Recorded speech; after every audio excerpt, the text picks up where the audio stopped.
Saudara, mantan Menkominfo Johnny G. Plate divonis hukuman 15 tahun penjara dan denda 1 miliar rupiah. Hakim menyatakan Plate terbukti bersalah melakukan tindak pidana korupsi dalam proyek Menara BTS 4G.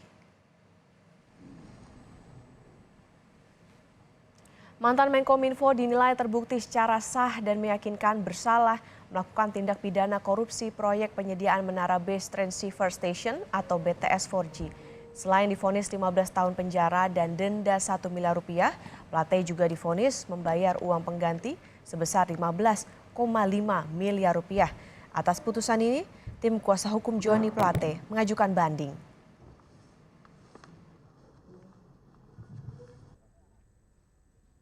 Menyatakan terdakwa Johnny Gerard Plate telah terbukti secara sah dan meyakinkan bersalah melakukan tindak pidana korupsi secara bersama-sama sebagaimana dalam dakwaan primer penuntut umum.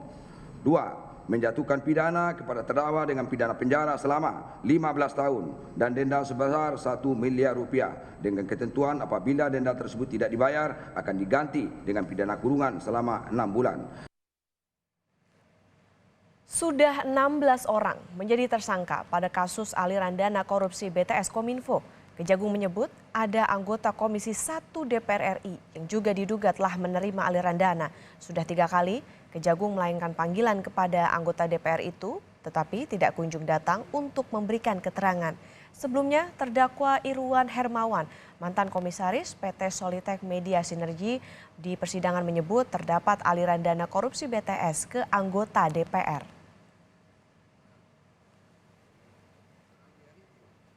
Dana ini sampai saat ini kita kan sudah menetapkan 16 orang tersangka, ya kan.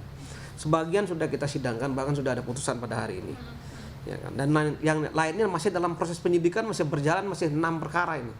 Nah, bahkan kita sudah lakukan pencarian kepada yang bersangkutan, ya, seperti yang disampaikan di media kan, yang terkait dengan aliran dana di DPR ya.